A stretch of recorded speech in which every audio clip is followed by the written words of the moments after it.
ኢራን በ12ቱ ቀናት ጦርነት ከገጠሟት ኪሳራዎች ከባዱ ወሳኝ ጀነራሏ መገደላቸው ነው።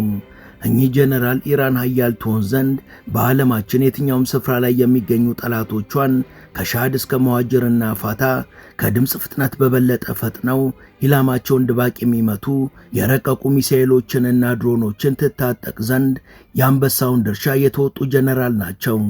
ጀነራሉ የኢራንን አየር ኃይል ከጥገኝነት ወደ አይደፈሬነት፣ ከመዘባበቻነት ወደ አቻ የለሽነት የለወጡ ናቸው። ኢራን ከኃያላን ተርታ ትመደብ ዘንድም ከአያቶላ ኳሚኒ ቀጥሎ ዋናው ቁልፍ ሰው የነበሩት እኚህ ጀነራል ሰኔ 13 ቀን መገደላቸውን ተከትሎም ኢራናውያን ደንግጠው ነበር። ለመሆኑ እኚህ ጀነራል ማን ናቸው? اون نمیتونه ملت ایران که 300,000 شهید داده رو این گونه بخواد تهدید بکنه. اون کیه که بخواد ما رو تهدید بکنه؟ او اول باید تعداد زیادی تابوت سفارش بده برای سربازاش، بعد این کار رو بکنه. የ2 ሚሊዮን ብር ቅናሹ ሊጠናቀቅ 10 ቀናትና 20 ደንበኞችን ብቻ እየጠበቅን ነው። በለቡ መብራት ኃይል ከባለ 1 እስከ ባለ 4 መኝታ ቤቶችን በ8% ቅድመ ክፍያ፣ ባለ 1 መኝታ በ450 ሺህ ብር፣ ባለ 2 መኝታ በ854 ሺህ ብር፣ ባለ 3 መኝታ በ981 ሺህ ብር እንዲሁም ባለ 4 መኝታ በ1.2 ሚሊዮን ብር ቅድመ ክፍያ እስከ 25 ዓመት በሚቆይ የባንክ ብድር ጋር አቅርበናል። ምን ይሄ ብቻ! በልዩነት ለ20 ደንበኞቻችን ታላቅ ቅናሽና በቤተሰብ አለያም በቡድን ሆነው ለሚገዙ ደንበኞቻችን ልዩ የቤተሰብ ቅናሽም አቅርበናል። ፈጥነው ይመዝገቡና ከባለ 20ዎቹ አንዱ ይሁኑ። ታዲያ ምን ይጠብቃሉ? አሁኑኑ በ0998 454606 አለያም በ0998 525228 ላይ ይደውሉ።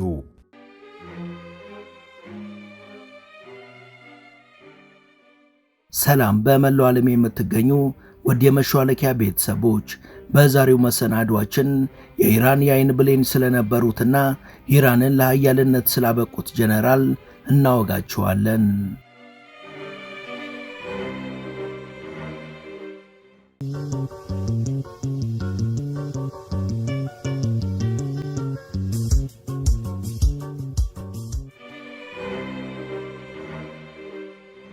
በኢራናውያን ታሪክ ስማቸው በጉልህና በደማቁ ከተጻፈ አንቱታን ካተረፉ ወታደራዊ ሊቆችና የኤሮስፔስ ጠበብቶች መሃል አንዱ ናቸው።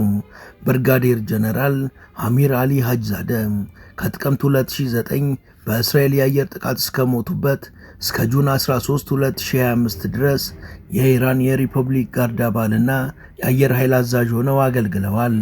ሰውየው የኢራንን ወታደራዊ አቅምና ክልላዊ ተጽዕኖ በመቅረጹ ረገድ እጅግ ወሳኝ ሚናን የተጫወቱ፣ የኢራንን ፈርጣማ ክንድ ያደራጁ፣ በዚህም እስራኤል አይታው በማታውቀውና ባልገመተችው መልኩ ቴልአቪቭና ሃይፋ ላይ የሚሳኤል ማዕት እንዲዘንብ መሰረቱን ያኖሩ ናቸው። ለኢራን ጦር ሰራዊት ጉልበት የሆኑ፣ የሀገራቸውን ህልውና አስተማማኝ ያደረጉ ሚሳኤሎችንና ተተኳሾችን ማምረት በመቻላቸውና ኢራን አሁን ላለችበት ኃያልነትም ባበረከቱት ጉልህ አስተዋጽኦ በኢራን ውስጥ ከፍተኛ የሆነውን የፋታ ኒሻን ሽልማትን ከአያቶላ አሊ ኳሚኒ እጅ የተቀበሉ ናቸው።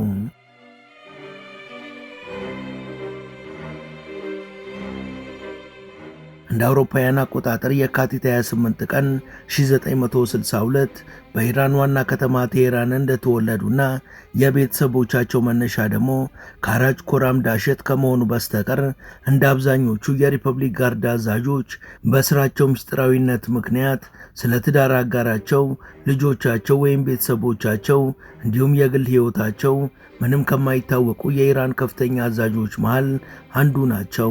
ጀነራል አሚር አሊ ሐጅዛደ በማኔጅመንት ማስተርስ ዲግሪ ያላቸውና በ1980 በ19 ዓመታቸው በኢራንና ኢራቅ ጦርነት ወቅት የሪፐብሊክ ጋርዱን በስናይፐር ተኳሽነት የተቀላቀሉ ናቸው። ከዛ ጊዜ ጀምሮም በሂደት የአየር ኃይሉ መከላከያ አዛዥና የምህንድስና ምክትል አዛዥ ሆነው ከማገልገል ጀምሮ የሪፐብሊክ ጋርዱ የአየርና የጠፈር ኃይል አዛዥ በመሆን ሀገራቸውን አገልግለዋል።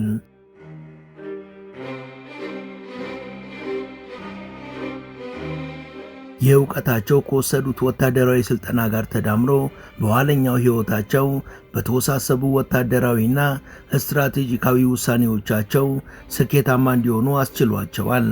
ከ1980 እስከ 1988 ለ8 ዓመታት በተከናወነው የኢራንና የኢራቅ ጦርነት ነበር ጀነራል አሚር አሊ ሀጅዛደ ገና በወጣትነታቸው የሪፐብሊክ ጋርዱን የተቀላቀሉት። በወቅቱ በስናይፐር ክፍል ውስጥ ማገልገላቸው የጦርነትን ጭካኔና የውጊያ ስልቶችን ገና በለጋ ዕድሜያቸው እንዲያውቁ አስችሏቸዋል። ይህ የመጀመሪያ ወታደራዊ ልምዳቸው የጥንካሬ፣ የትዕግስትና የቁርጠኝነት ትምህርት ቤት ሆኗቸዋል። የሀገሪቷን ጦር ሰራዊት ኃያል ያደርጉ ዘንድም ትልቁን መሰረት ጥሏል። የየሳቸው ዕውቀት፣ ብቃትና ልምድ በከፍተኛ ስኬት እስከ ሕይወታቸው ፍጻሜ ድረስ ያለምንም መቆራረጥ ቀጥሏል። በረጅም የአገልግሎት ዘመናቸው ከተራ ወታደርነት እስከ ከፍተኛ የጦር አመራርነት ድረስ ያለውን የስልጣን እርከንም በብቃት ተወጥተዋል።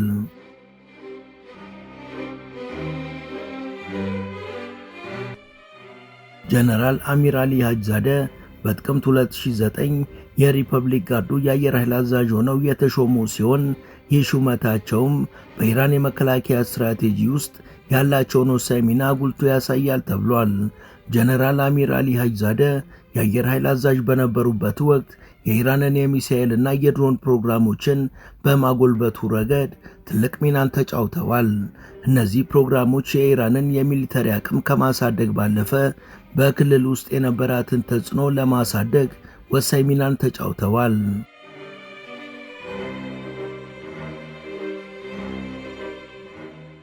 መጋቢት 8 ቀን 2016 በኤክታደር ኤቪሊያት ወታደራዊ ልምምድ ወቅት ጀነራል አሚር አሊ ሀጅዛደ ሚሳኤሎቻችን 2000 ኪሎ ሜትር ርቀት ተወንጭፈው ጥቃት ማድረስ እንዲችሉ ያደረግነው ሀገራችን ላይ ጥቃት የሚፈጽሙትን በየትኛውም ርቀት ላይ ቢሆኑ በአስተማማኝ ለመምታት ነው በማለት ተናግረው ነበር። ጀነራሉ ያሳኩት የተግባርም የኢራንን ቁርጠኝነትና ራሷን ለመከላከል በተለይ ደግሞ በቀጠናው ጥቅሞቿን ለማስጠበቅ ያላትን ቁርጠኝነት ያሳያል ተብሏል። በዚህ ዙሪያ የተናገሩት ጀነራል ሀጅዛደ አሁን ላይ እኛ ከሀያላኖቹ ተርታ ሆነናል፣ ማንም ተነስቶ እንደፈለገው የሚያፈርስን አይደለንም ብለዋል።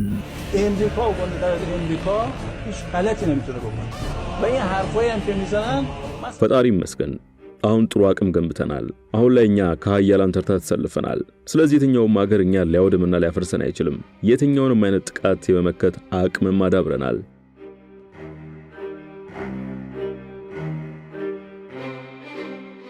ጀነራል ሀጅዛደ በአየር ኃይል አመራርነታቸው ዘመን ዋና ትኩረታቸውን ያደረጉት የኢራንን የሚሳኤልና የድሮን አቅም በከፍተኛ ሁኔታ ማሳደግ ነበር። ይህ ደግሞ የሪፐብሊክ ጋርዱ የአየርና የጠፈር ኃይሉን ማጠናከር እንዲችል አድርጓል። ጀነራል አሚር አሊ ሀጅዛደ በኢራን ወታደራዊ ስትራቴጂ ውስጥም ቁልፉ ሰው ነበሩ። ጀነራሉ በተለይ ባላስቲክና ክሩዝ ሚሳኤሎች ላይ በማተኮር እንደነ ፋታ፣ ሲጂል፣ ኮራም ሻህር፣ ደስፉልና ራዳ 500 ያሉ ኢላማቸውን በቅስበት ዶግ አመድ የሚያደርጉ ሚሳኤሎችንና ድሮኖችንም ማምረት ችለዋል። እንደ ሻሃድ 136 እና ሻሃድ 149 የመሳሰሉ ለስለላና አጥፍቶ መጥፋት ተልእኮች የሚያገለግሉ የላቁ ድሮኖችን የማምረቱ ተግባርም እንዲጠናከር አድርገዋል። በወርሃ ሰኔ 2022ም ዘመናዊዎቹን የሃይፐርሶኒክ ባላስቲክ ሚሳኤልና ፋታህ ሚሳኤልን ለእይታ አብቅተዋል።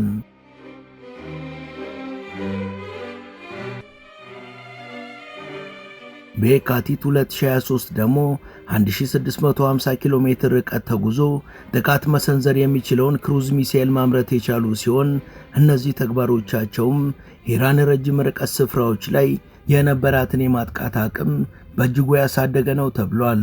ኢራን በቅርቡ ከመሬት በታች የገነባቻቸውን የጦር ከተሞችና የጦር ቤዞችን ለእይታ ያበቃች ቀን አስተያየታቸውን የሰጡት ጀነራል ሀጅዛደ ኢራን ያላት የጦር አቅም ከፍተኛና ከሚታሰበው በላይ የተደራጀ ነው ብለዋል።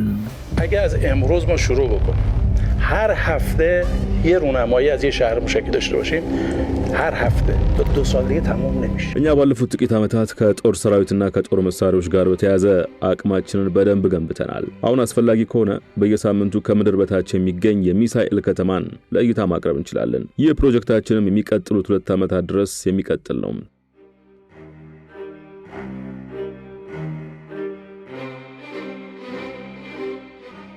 ጀነራል ሃይዛደ በአፕሪል 2024 ኦፕሬሽን ትሩ ፕሮሚስ የተባለውን እንዲሁም ደግሞ ኦፕሬሽን ትሩ ፕሮሚስ 2 የተባሉትን ኢራን እስራኤል ላይ የፈጸመቻቸውን 2 ጥቃቶችን ከመሩና ካስፈጸሙ ዋና ዋና ሰዎች መሃል አንዱ ነበሩ። እነዚህ ጥቃቶች በቀጠናው ውስጥ የኢራንን ወታደራዊ አቅም ያሳዩና ተጽዕኖዋን ያሳደጉ ሲሆን ኢራን ያላትን ጥንካሬም በተግባር ለእስራኤል ያሳየችባቸው ናቸው። ለዚህ ስኬታቸውም በጥቅምት 6 ቀን ከአያቶላ ኳሚኒ የፋታ ሽልማት ተበርክቶላቸዋል። ጀነራል ሃይዛደ በወርሃ ሰኔ 2017 ደግሞ በሌላይቱል ቀድር በኢራን ፓርላማ ላይ አይሲስ ለፈጸመው ጥቃት ምላሽ ለመስጠት በፈጸሙት ኦፕሬሽንም የአይሲስን አከርካሪ መስበር ችለዋል። ከዚህ ባሻገር በ2019 ደግሞ ግሎባል ሃውክ የተባለው የአሜሪካ የስለላ ድሮን ቅስበታዊ ጥቃት ተፈጽሞበት ተመቶ የወደቀው በሳቸው ትዕዛዝ ነበር።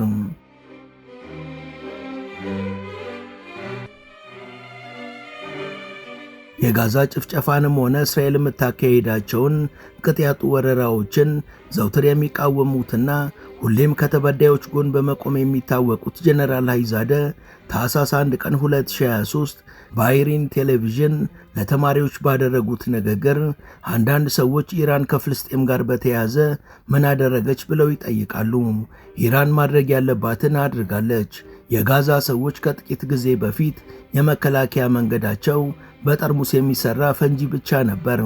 ዛሬ ዘመናዊ የጦር ሮኬቶችንና ሌሎች የላቁ የጦር መሳሪያዎችም አሏቸው በማለት ጋዛን እንዴት እንዳገዙ በተዘዋዋሪ ተናግረው ነበር። ጀነራል ሃይዛደ አክለውም እኛ ፍልስጤማውያንን የማገዝ ግዴታ አለብን፣ የእስልምና ተከታይ ያልሆኑ ሀገራት እንኳን ልባቸውንና ድጋፋቸውን ዘውትር ለፍልስጤማውያን ነው የሚሰጡት ብለዋል።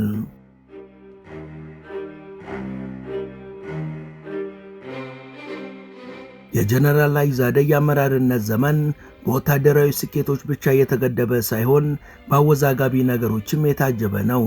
ከነዚህ ውስጥ ቀዳሚው በጥር 8 ቀን 2020 እሳቸው የሚመሩት የሀገሪቱ አየር ኃይል በረራ ላይ የነበረውን የዩክሬን ፕሌንን መቶ የጣለበት ክስተት ነው። የዩክሬኑ ቦይንግ 737 አይሮፕላን ከቴህራን አየር ማረፊያ እንደተነሳ በኢራን የአየር ክልል ውስጥ በሁለት ሚሳኤሎች ተመቶ የወደቀ ሲሆን በፕሌኑ የነበሩ 176 ተሳፋሪዎችና የበረራ ሰራተኞች በሙሉ ሕይወታቸውን አጥተዋል።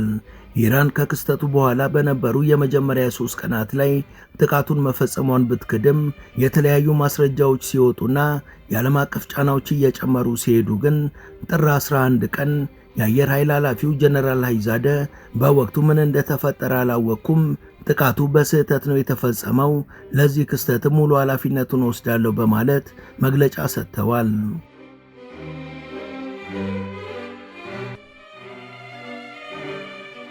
የክስተት በወቅቱ ዓለም አቀፍ ውዝግብን ያስከተለና የኢራንን ዓለም አቀፍ ገጽታ በእጅጉ የጎዳ ነበር። በዚህ ክስተትና በሌሎች ጉዳዮች ምክንያትም ጀነራል ሃይዛደ በአሜሪካ በካናዳና በአውሮፓ ህብረት ማዕቀብ ተጥሎባቸዋል። ሰኔ 24 ቀን 2019ም የአሜሪካ ግምጃ ቤት ዲፓርትመንት እሳቸው ላይ ማዕቀብ በመጣል አሜሪካ የሚገኙ ንብረቶቻቸውን አግዷል። እንዲሁም የአሜሪካ ዜጎች ከእሳቸው ጋር የንግድ ሥራን እንዳይሰሩም ከልክሏል። በመስከረም 29 2022 ደግሞ ካናዳ የጀነራል ሃይዛደ ስምን በካናዳ ራስ አገዝ ማዕቀፎች ዝርዝር ውስጥ አካታለች። በኖቬምበር 2023 ጀነራል ሃይዛደ እንደ ሻሄድ 136 እና ሞሃጀር 6 ያሉ ድሮኖችን ከዩክሬን ጋር ጦርነት ውስጥ ለነበረችው ለሩሲያ በመስጠታቸው በአውሮፓ ህብረት ማዕቀብ ተጥሎባቸዋል። እነዚህ ማዕቀቦችም በጀነራል ሃይዛደ ላይ ብቻ ሳይሆን በኢራን ላይም ከፍተኛ ኢኮኖሚያዊና ፖለቲካዊ ጫናዎችን ፈጥረዋል።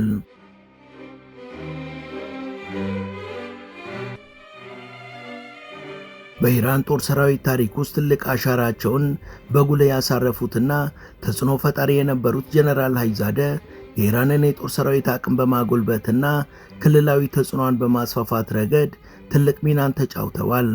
ጀነራል ሃይዛደ ሰኔ 13 ቀን 2025 ላይ በኢራን የሚገኘውን ከመሬት በታች የተገነባውን የጦር ማዕከልና የጦር እዝ ኢላማ ባደረገው የእስራኤል የአየር ጥቃት ሕይወታቸው ያለፈ ሲሆን በወቅቱም በኢራን ውስጥ ከፍተኛ ሐዘንና ቁጣን ቀስቅሷል። በኢራንና በእስራኤል መካከል ለነበረው ለ12 ቀናቱ ግጭትም አዲስ ምዕራፍን የከፈተ ነበር። ጀነራል ሃይዛደ በምዕራባውያኑና በሚዲያዎቻቸው አደገኛ ተደርገው ስማቸው ሲነሳ፣ በኢራንና በኢራናውያን ግን በችግር ቀን የተገኘ መከታ ብቻ ሳይሆን የሚተማመኑበት አለኝታ ሆነው ለዘላለም ሲታወሱ የሚኖሩ ናቸው።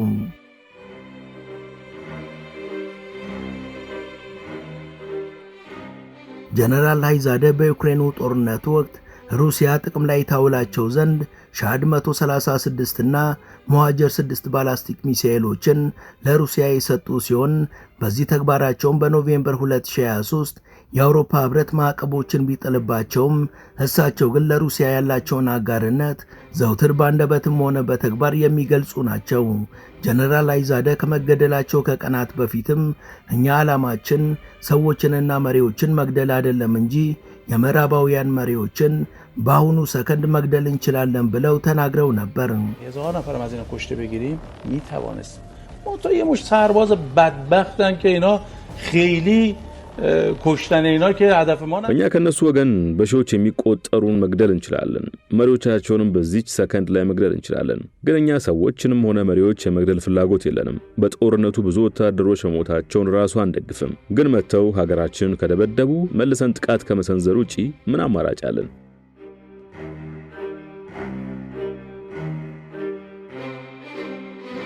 ጀነራል ሃይዛደ በውል ስንት ልጆች እንዳሏቸው ባይታወቅም የቀብራቸው ስነ ስርዓት ላይ ግን የሀገሪቷ መሪ አያቶላ ኳሚኒ እንደ ሀገር መሪ ሳይሆን እንደ ግለሰብ ነበር ሲያለቅሱ የነበረው።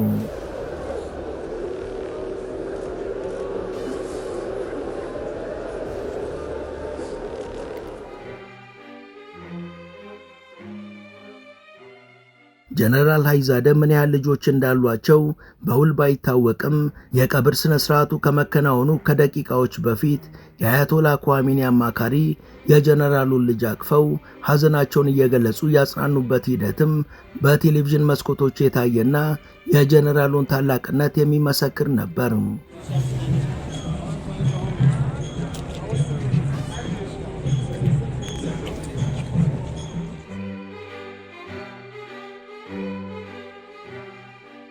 የእሳቸውን ግድያ በተመለከተም የሪፐብሊክ ጋርዱ ጭካኔ የተሞላበት የአሸባሪ ድርጊት ነው ሲል ጥቃቱን ያወገዘ ሲሆን ከሰዓታት በኋላም ቴልአቪቭና ሃይፋ ላይ ባላስቲክ ሚሳኤሎችን በማዝነብ አስደንጋጭ የሆነ የአጸፋ ምላሽን ሰጥቷል።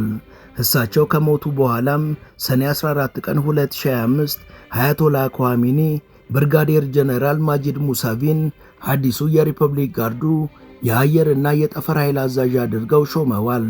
ጀነራል ሃይዛደ በሕይወት እያሉ የአየር ኃይሉ ራሱን ከመቻል አልፎ ስትራቴጂካዊ ጥልቀት እንዲኖረውና የቴክኖሎጂ ፈጠራ ላይ እንዲያተኩር አድርገዋል። ይህ ለውጥም አየር ኃይሉን የኢራን ወታደራዊ አቅም ምልክት እንዲሆን አድርጎታል።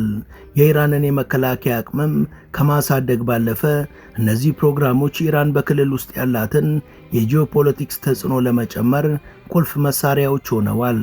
ጀነራል ሃይዛደ ለኢራን ሰራዊት ላበረከቱት አስተዋጽኦም ከአያቶላ ኳሚኒ እጅ የፋታ ሽልማትን የተቀበሉት በ2024 ነበር።